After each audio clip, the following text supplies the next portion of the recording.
Hi. I put a blazer on. That was good of you. I All righty. look works. The one thing I will tell you is that there are sometimes the app is just a little funny, and I experienced this with Dr. Van Kees the last time, that if it tends to kind of stop or cut out, we just have to kind of, I'll either log out and then log back in, or you can log out and log Oh, back in. I'll try to oh, stay on to give you a chance to try to re-enter the live. But sometimes that does happen I for see. whatever reason. So don't be Okay. alarmed if that occurs. Okay. The other thing is too,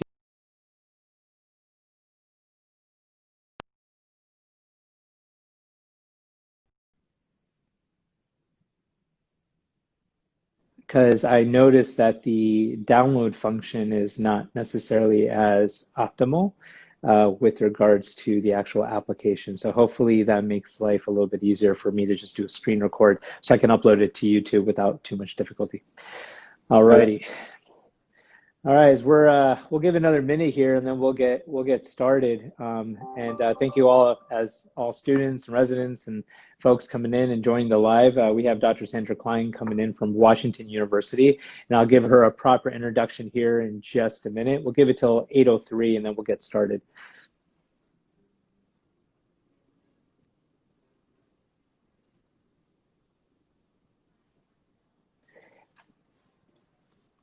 Is your family okay, Sandy? Yeah. Yeah, we're doing great. How about Good. you? Yeah, good. Fortunately, my Yeah. my wife is expecting our first, so Oh, we're in the throes of getting ready for that. So we're yeah. having a quarantine baby, which is pretty phenomenal and pretty exciting. Yeah. When is the baby due? She is due in October. Yeah, Oh, end of okay. October. Yeah, so we got a little bit of time. Yeah, We're in the thick of moving to an apartment, same building, and I then see. setting up the nursery and everything. But yeah, but no, life's good. Can't complain too much. Awesome. That's Do, exciting. it is, yeah, yeah, super exciting. I'm super excited. Yeah. Yeah. There's nothing quite like having your first child.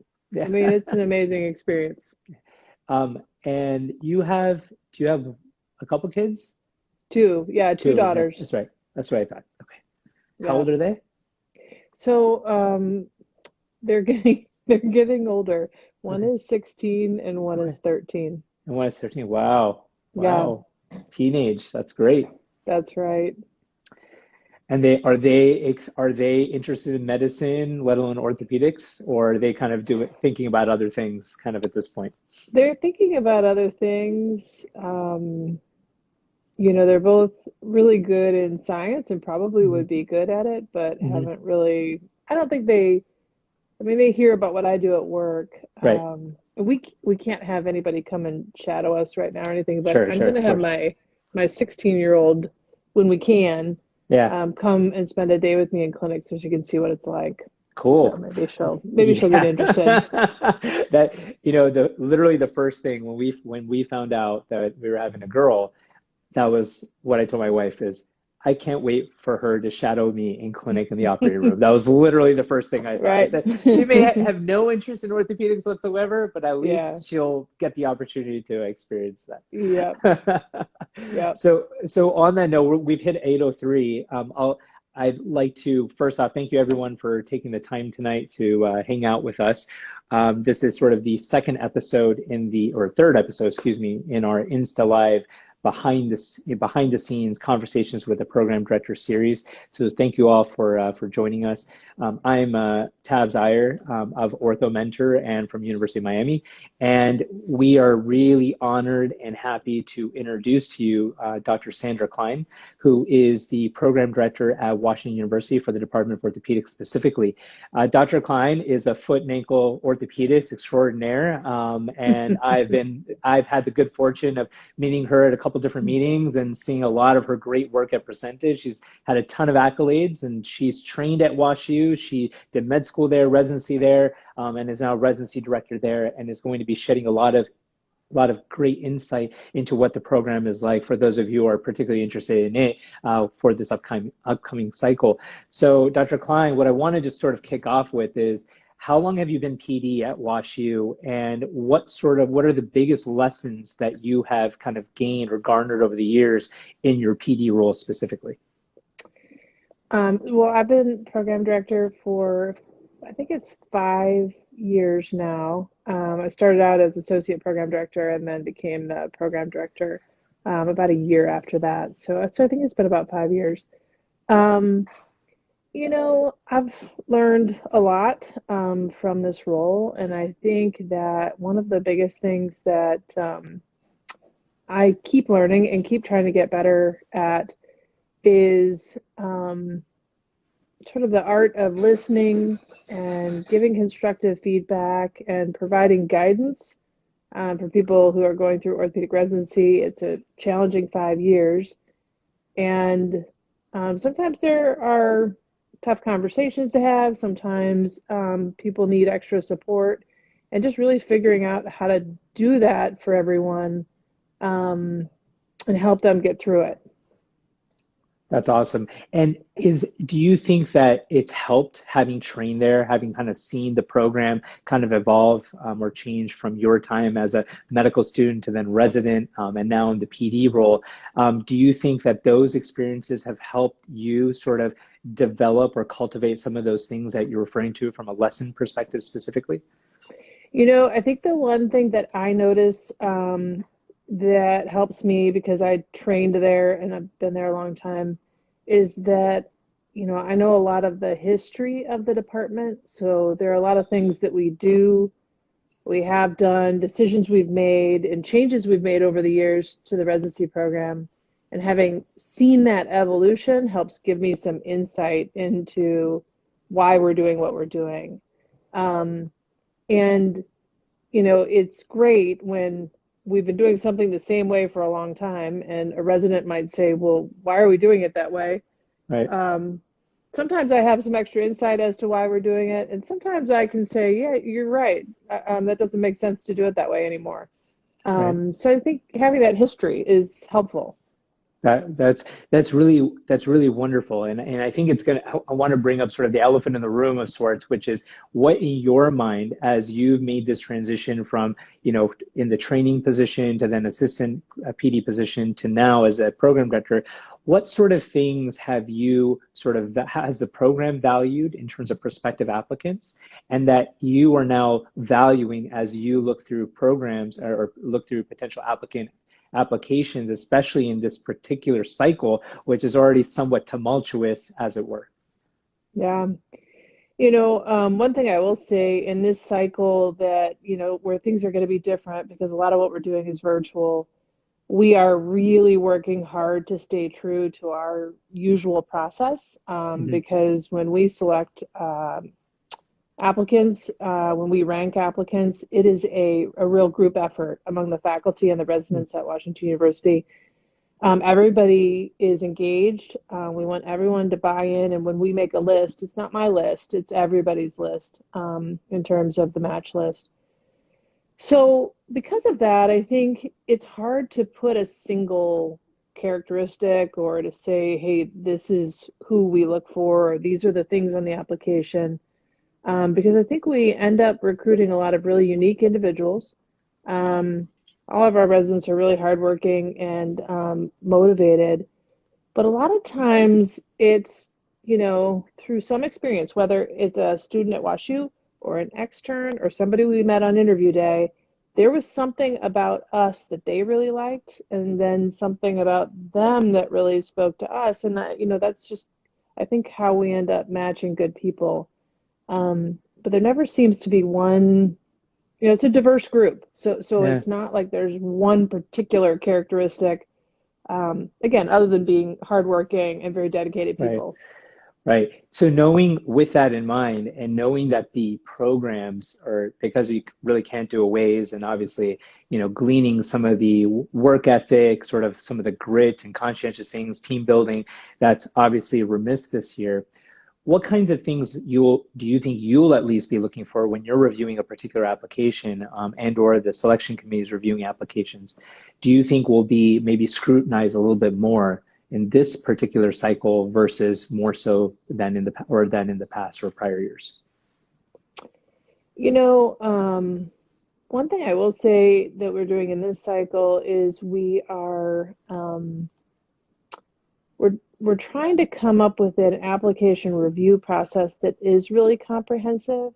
You know, when the USMLE Step 1 score goes away, we want to be ready for how do we look at an application maybe differently than we used to. Not that the Step 1 score is everything, but I mean, it's a really competitive field, so that's just a factor that helps filter, I guess, applicants. So we're working hard to get away from that, and looking at the successes that people have had at their individual medical school, trying to understand honors and awards and grades within the program that they're in.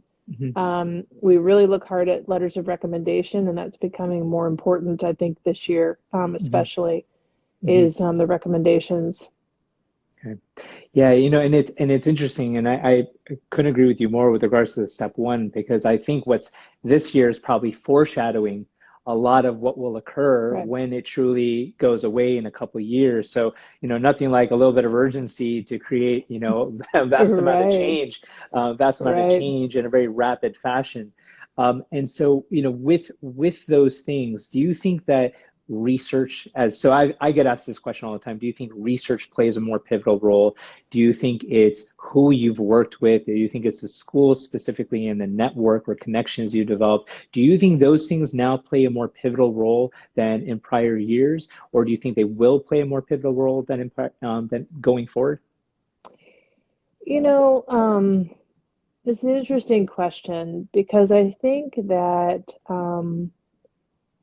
what I don't want to see happen in orthopedics is I don't want to see a situation where every applicant thinks they need to check these boxes on their application to have a certain amount of research or a certain, a number of things, because then everybody starts to look the same, right? I mean, it's like the same application over and over again. Right. So I really emphasize more, we really look hard at applications for sort of these unique experiences, something that might be a little bit different. We're very interested in diversity in our programs, so we look a lot at people's applications to see what kind of diverse experiences they've had. And so I think everything's important, but I would hate to say that one thing is going to weigh heavier than others, because while one person might have some incredible research experience that we really value and we think that's great for them, someone else might have had some leadership or work experience or something else that really sets them apart. So it's got to be the whole package. And I couldn't agree with you more. And I even earlier today was telling a student that there's no formula.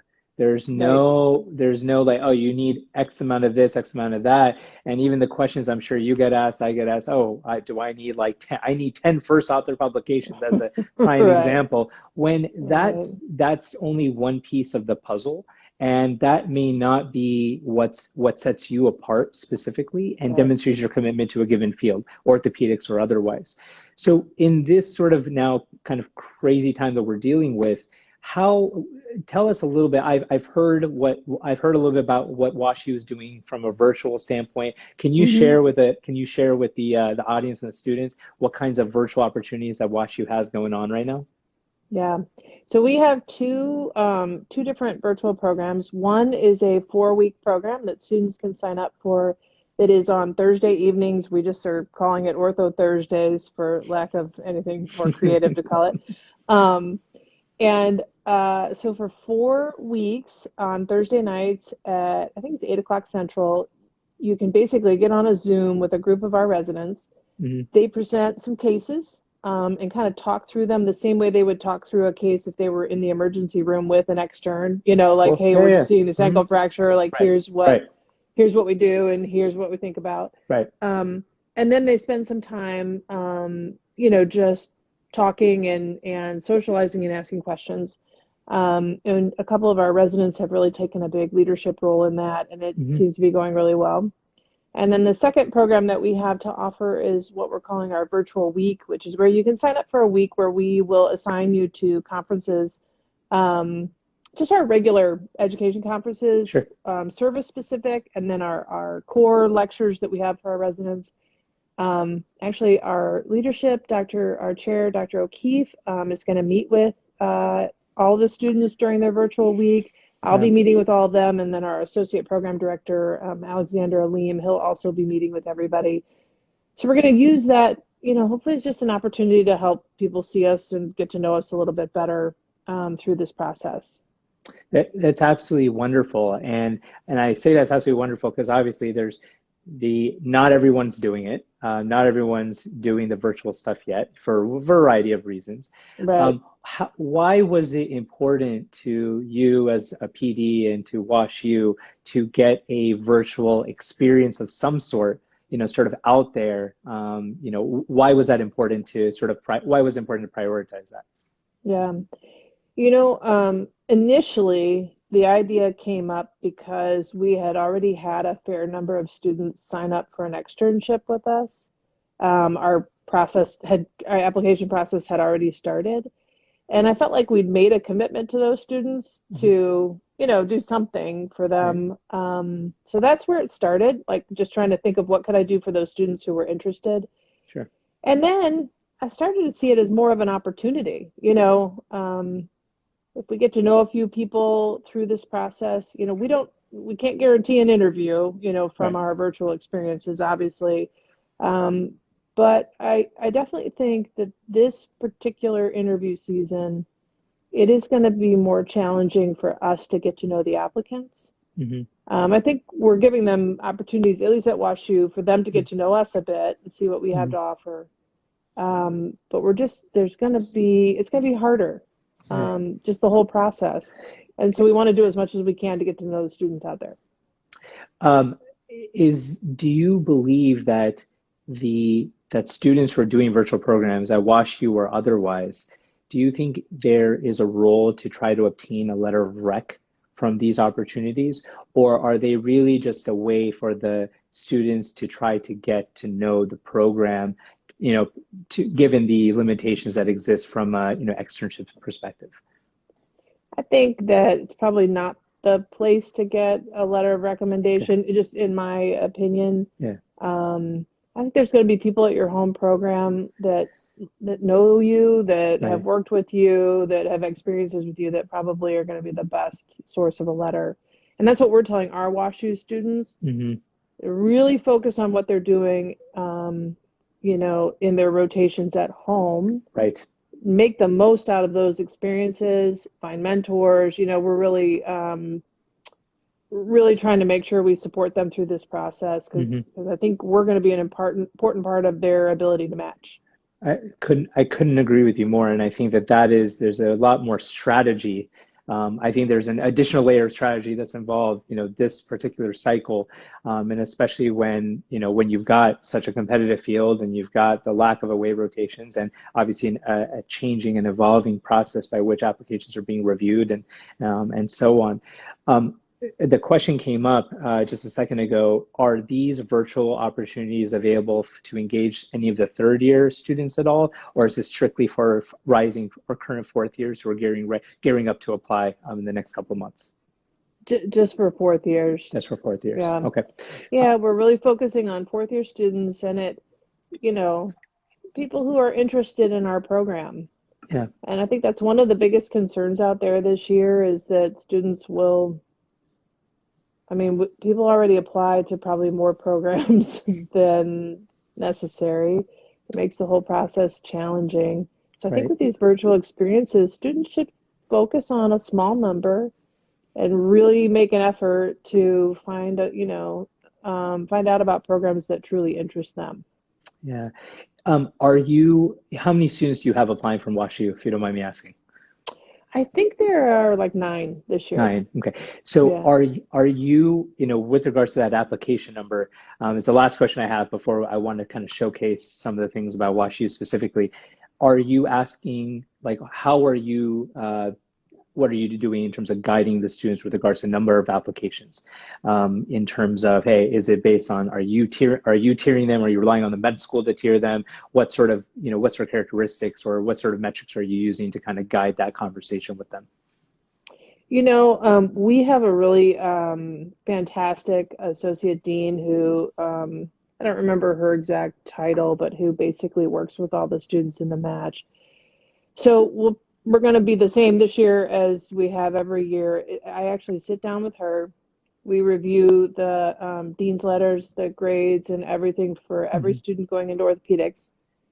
We, make an assessment of how competitive they are, and then talk to the students. We meet, we have several of us on faculty that meet with each of the students and communicate with them, and we try to advise everybody, individually based on how competitive they are for a match position. And obviously people who are, so many of the WashU students are fantastic, outstanding candidates. So we try to advise them on, usually where to do externships, although this year that's different, but where to go and what makes sense and where to apply and what programs might be good for them based on their unique characteristics. Right.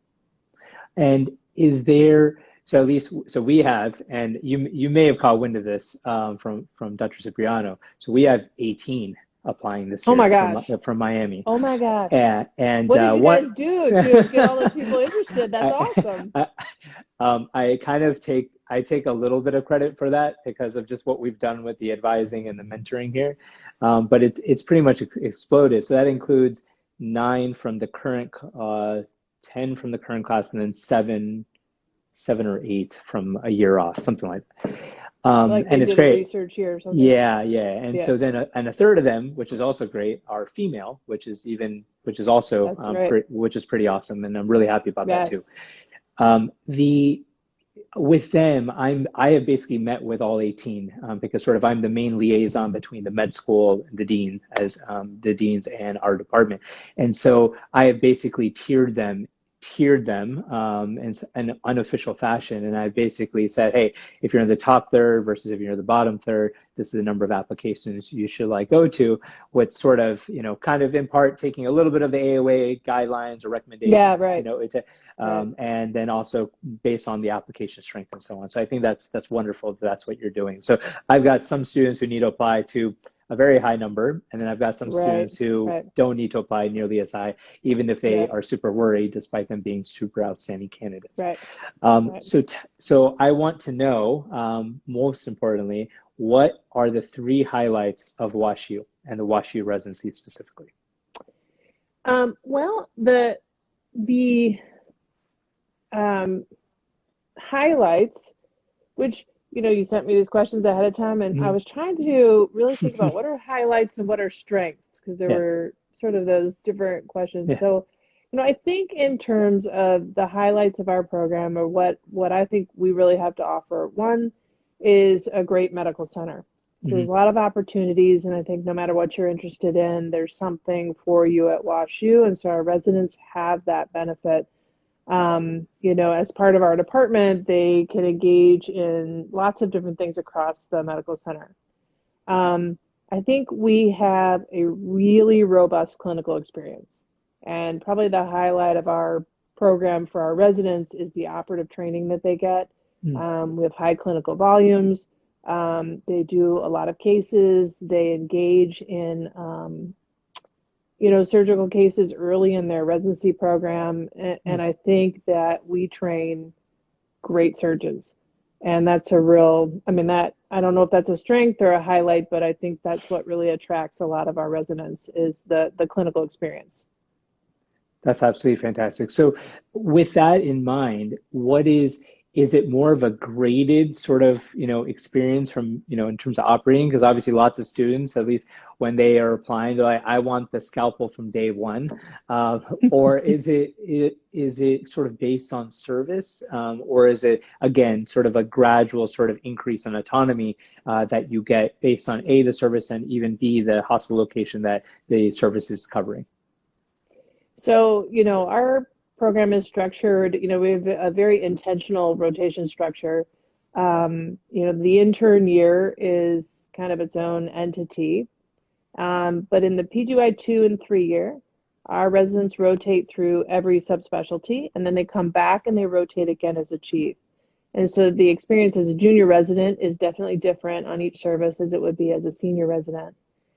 We have a mix of services, some that function like a team and others that function more like a mentorship.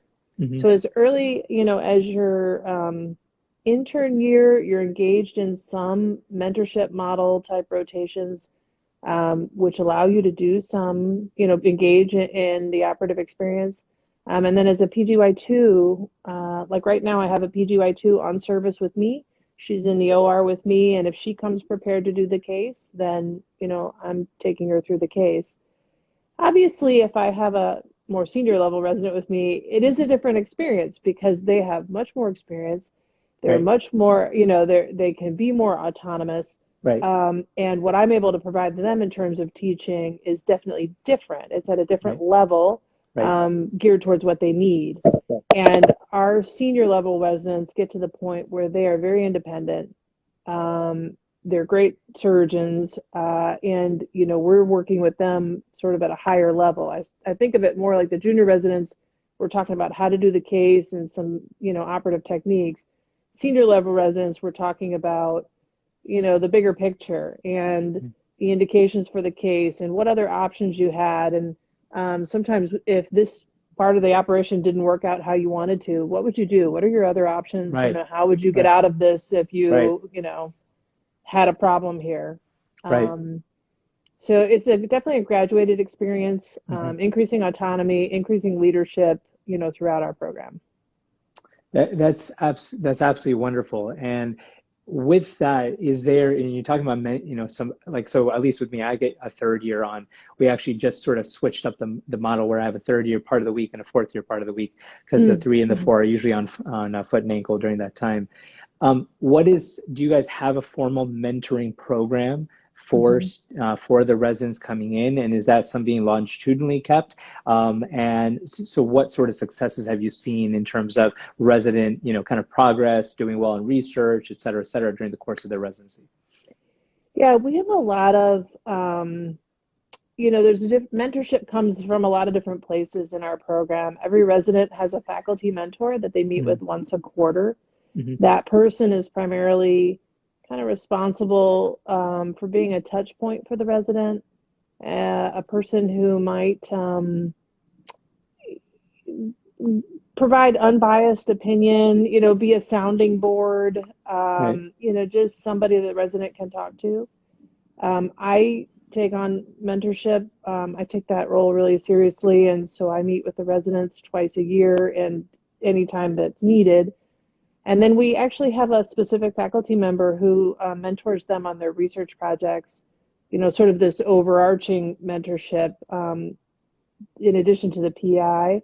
So we kind of have a resident or a research focused mentor for our residents. Right. And, it's worked well. We've over the years in terms of residents having these more formal mentors. But I will tell you that many residents kind of find, mentors just through relationships with people that they, just faculty that they really click with, and that they see as somebody that they want to emulate, or, Right. they something about that person resonates with them. So there's just, I think our program is great that way. That's maybe another really, a real strength of ours is our faculty is really engaged in mentoring the residents. That's absolutely, I think absolutely critical. And I think that kind of brings up to another point that what is the interaction amongst faculty like, and what's the interaction and chemistry like between the faculty and the residents? Because I know that's something that obviously you try to glean a little bit during interview day, maybe at the social event, but it's always a little bit hard to tell exactly what the dynamic is. So how is it in your mind, at least at Washu specifically? So, I think, and some of this is based on the way I've always seen our program, because I've been around for a long time, so hopefully I'm not out of touch with what's going on. But for as long as I've been there, our environment has been a very open, very friendly. Faculty, we're colleagues, we're friends. We sort of engage with each other outside of the, the hospital and the operating room. Obviously, you have some people that maybe you see, talk to, interact with more than others because we're a pretty big faculty group. But I think we all feel like we know each other, I mean, and I think the residents sense that, and we have a very, I think, casual and friendly relationship with our residents. It's a professional environment. Washington University is a very academic place, but within our department, I think it is, it's pretty low key, I think residents feel pretty comfortable approaching any faculty member. And that's really, really good. And I think that that's something that, I don't think necessarily always exists at every place. And the fact that the dynamic is, kind of more engaging and nurturing and encouraging of, sort of cold interactions, whether you're the intern approaching the attending. We have similar things at Miami. And so that's great to hear that that's what's taking place at WashU specifically. How is, how active, and I know I'm asking this is more of a loaded question, but how active is the research at WashU? And I'm saying that because I know, but I want the audience to sort of also be aware as far as research does play a role in orthopedics, and especially at various, and that may be if it's something you're really interested in, WashU may be a place, as Dr. Klein is going to share with us, whether that they have that robustly going on. So what's it like? So I do have to give a little disclaimer because I do think a lot of applicants see us as a big research institution, and we are, no question about that. That I think there's this. Oops, sorry. No, you're fine. You're good. You're good. They feel like they need to almost stress the fact or tell me how interested they are in research. So I will say that in our program, first and foremost, the most important thing in our orthopedic residency is that you become an outstanding orthopedic surgeon. That's what we're matching you for. That's our commitment to you, and that's what we think our residents should be focused on. That being said, each resident is required to do one research project, just one. Lots of residents do more than that. We do attract residents who are very interested in research, interested in academics, and interested in that career path, and that's great. But I think all of our residents would tell you that we have other residents where that's not their thing, and they do their one project. The most important thing that we want you to get out of a research project while you're in residency is to understand how research is done, to be able to identify good research versus bad research, to know when you read a paper that is going to change the way that you practice, and to kind of understand which papers aren't going to change much at all. It's important for all of us to stay up to date on the literature, whether we're in academics or private practice. No matter what you do, you really need to know what's going on, and what the latest information is. So we really want our residents to be able to do that when they go out and practice. There's lots of opportunity: basic science research, clinical research. Wow. We have a lot of patient-reported outcome measures that our residents do a lot of neat research in that area. So there's plenty to do. That's plenty of opportunity. So for those, the reason I'm smiling, everyone, is because I have known Dr. Klein in part through the American Orthopedic Foot and Ankle Society, and have seen her present and her colleagues present, at least from the foot and ankle side of things. I know they do lots of outstanding work. So it is, and as someone who's a research fiend myself, I have a ton of respect for the research that is done, that comes out of WashU in particular. And so that sounds amazing. And I just want to share with everybody that research is not the end all be all for matching into a residency. And I think Dr. Klein is echoing that, but it does help you better understand the benchtop to bedside type transitions, why we do what we do, like where did it start? Why are we using this kind of metal versus that kind of metal? Why are we using whatever it is? Did it work? Did it not work? And it's the research that allows us to make progress with regards to various techniques and various technologies we're using for our patients. So I think that's amazing. And if you get a chance to go to, to match a WashU, take advantage of every opportunity that's that's given to you. One thing I wanted to know is, obviously you highlight some of the strengths from an operative perspective. What are things that you at WashU and Department of Orthopedics, what's being worked upon to try to, and especially from the perspective you've had, kind of from your training to now, what kinds of things have you been sort of helming to try to improve in the program? We have a pretty robust core curriculum.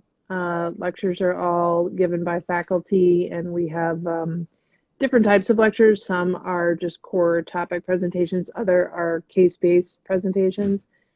And for the last several years, I've really wanted to take that program to the next level because, as it stands right now, it looks similar in many ways to how it did when I was a resident, which every year gets farther and farther away.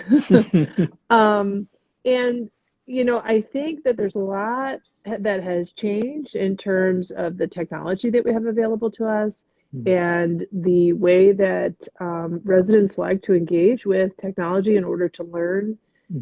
So I'm really working on, updating that and trying to figure out how to provide video content and, basically core educational materials that are easy for our residents to access and that help them prepare for cases, prepare for different services, and even maybe prepare for some of the, case-based lectures that we have. Right. It's interesting because COVID really kind of got us going on some of that because it forced us onto Zoom. Right. And it forced us to look at how we were doing things and to look at different digital platforms. So it's actually, of all the positive things that may come out of this, if there are positive things, it has helped us start working on some of these things that we've been trying to figure out. As you know, when you work in a busy academic orthopedic department, and you're a surgeon as your full-time job, finding time to do all these other things that you love to do and to engage with students and to think and residents and think about teaching and new ways of teaching, it all takes time. Yes. I couldn't agree with that more. And it's nothing like, nothing like a quarantine to get you to start thinking about some, other avenues and try to kind of figure out, hey, what needs to take priority, if you will. With that being said, what kinds of changes during this COVID time from a resident curricular standpoint have occurred in terms of, especially now with the transition of the interns coming in and them getting started and maybe anatomy being done normally around this time? What sort of changes have you seen in this way? Well, we went to all Zoom conferences when we basically couldn't meet in person. We're still doing everything on Zoom. And that's been good and bad. I think our residents want to be back in a room together at some point, but we're at actually a number of different facilities. We have several outpatient centers. We have our Children's Hospital, our VA, our Shriners Hospital. And our residents go to a lot of different locations as part of their training. And so Zoom has really helped, I think, in terms of a convenience for everyone to be able to engage in our conferences at different locations.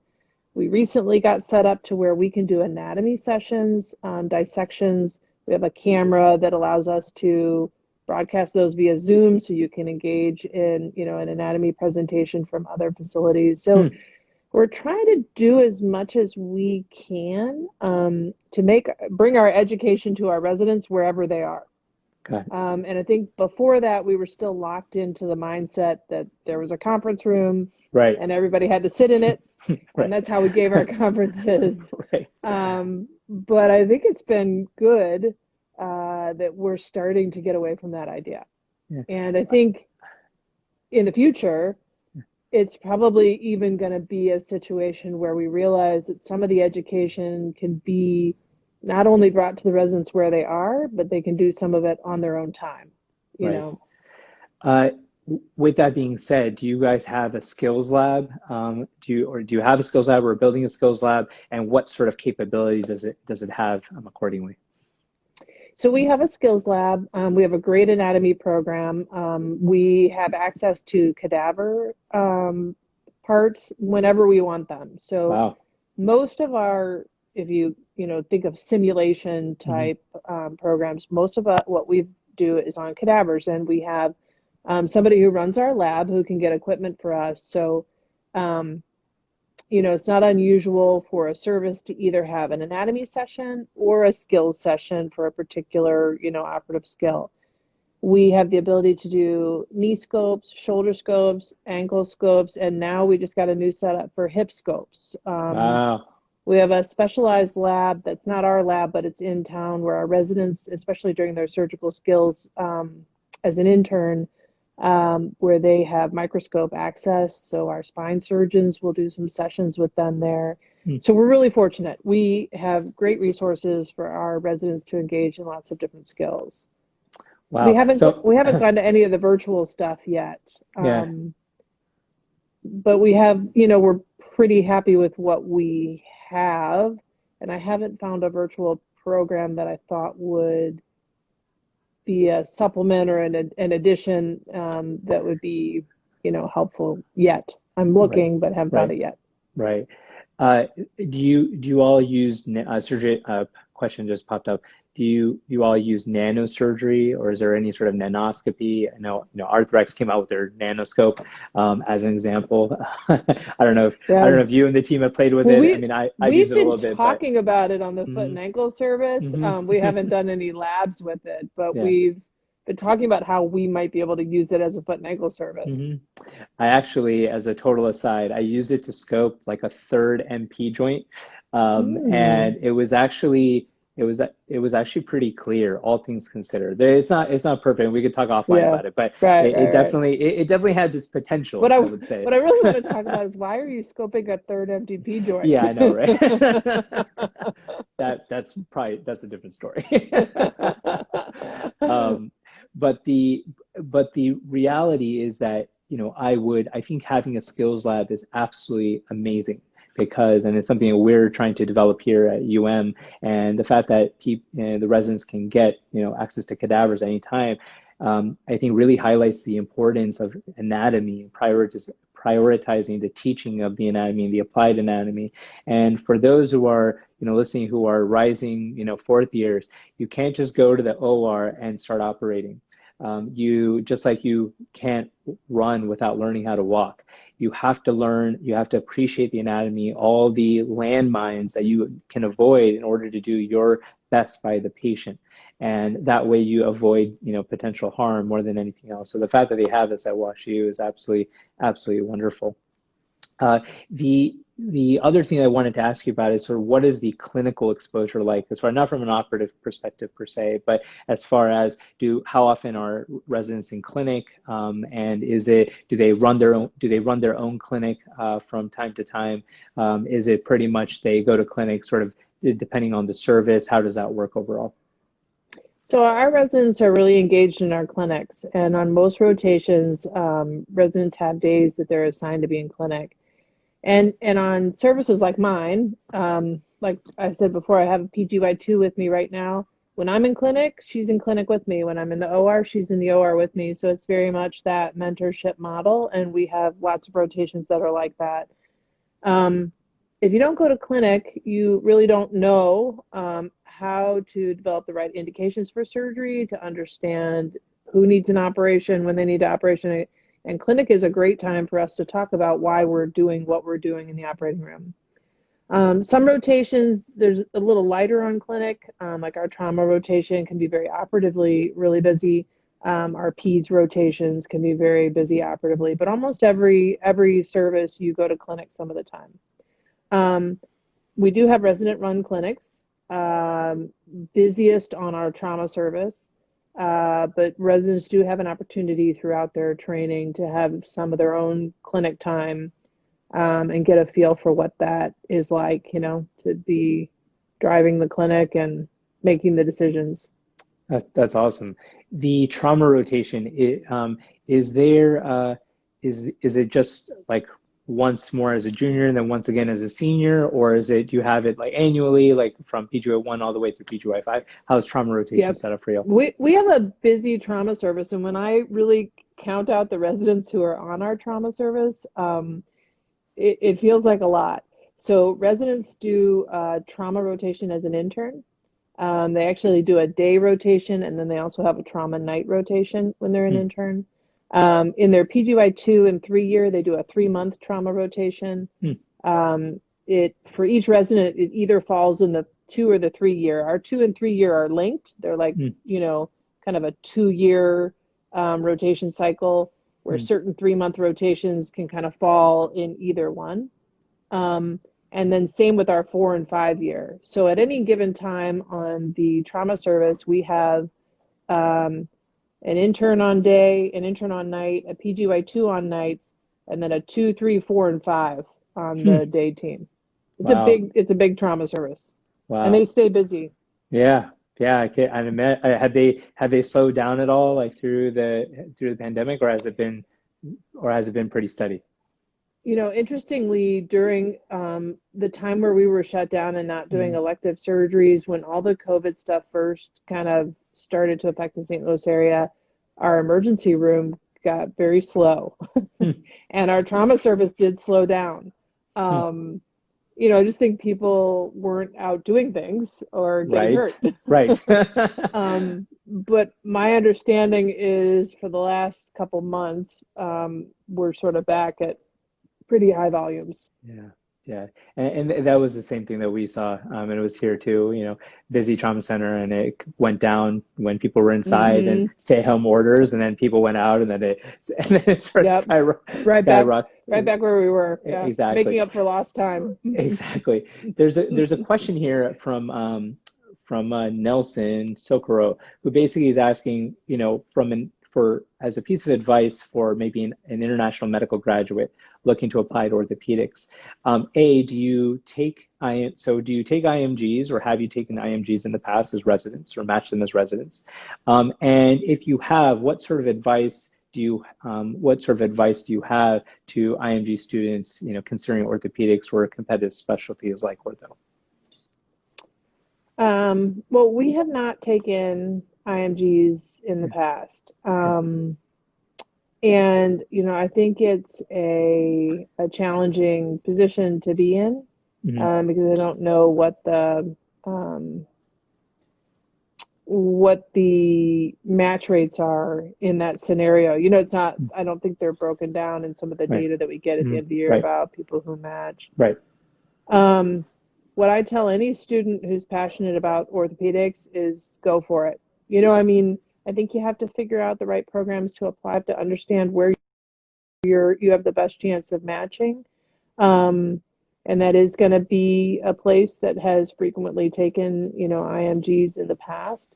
But definitely if somebody wants orthopedics as a career, I usually tell them definitely pursue it.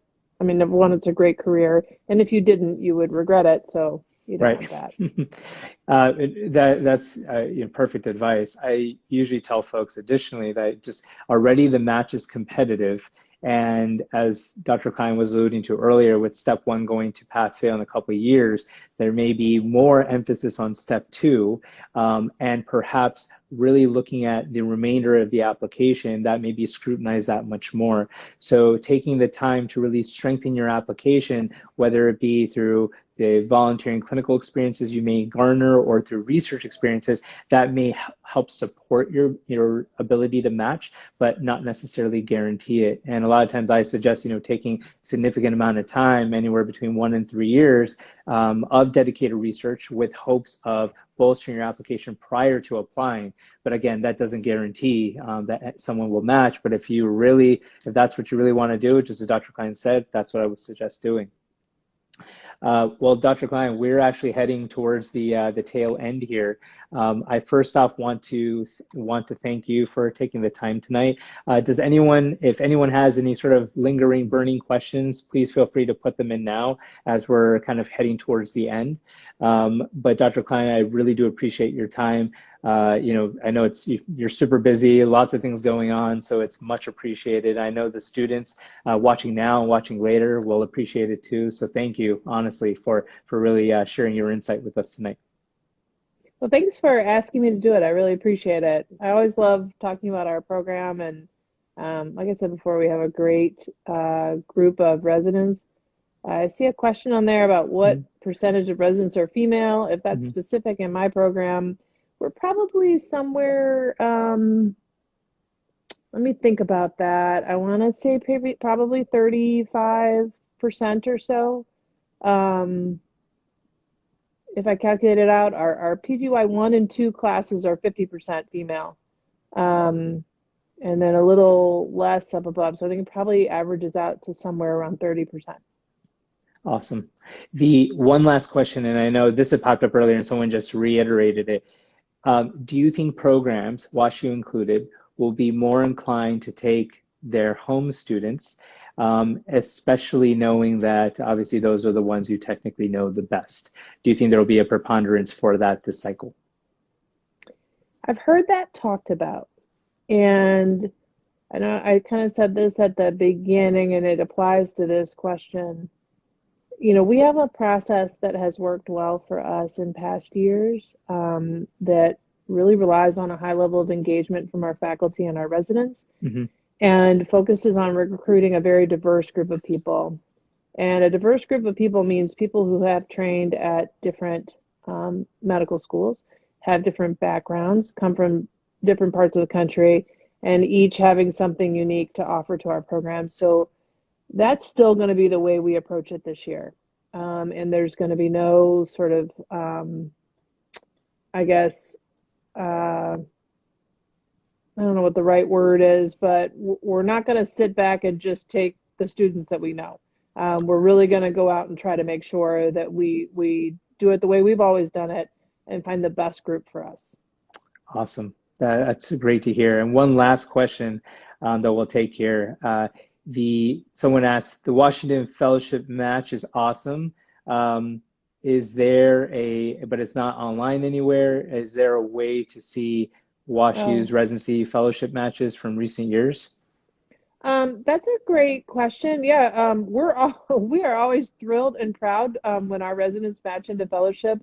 They all get great fellowships, and yeah, I guess that would be something that we could advertise or talk about somewhere. But I think our residents always match. They typically get the fellowship that they wanted in terms of their top choice, and they go to really strong programs. That's amazing. And just for people to understand too, the fellowship matching is a much different beast than the residency matching. So most programs, and I'm sure Dr. Klein could attest to this, most programs will have and talk about their strong matches. And it's commonplace in part because it's a much different sort of game or a much more different set of competition versus applying into orthopedics specifically. So to not see the list, or to see the list or not see the list, doesn't necessarily change, hey, how one program being any sort of quote unquote better or worse than another program. It tends to be just a reflection of, hey, what their strengths are, what kinds of networking capabilities and connections they are, and the strengths of the residents themselves too. But Washu is always awesome. One of my former residents is actually faculty there, Charles Lowry, who's a joint surgeon. Oh, yeah. And so, I mean, he's spoken nothing but amazing things, and I've heard of nothing but great things about you, Dr. Klein. So, again, super honored to have you on tonight. So thank you again for your time tonight. Yeah, thanks for doing this. Really great. No problem. All right. Thanks, everyone. This will be uploaded to the YouTube channel hopefully in just a couple of days. And if you have any other questions for us, feel free to reach out, okay? Talk to you soon. Have a good night. All right. Bye, everybody. Bye. Bye.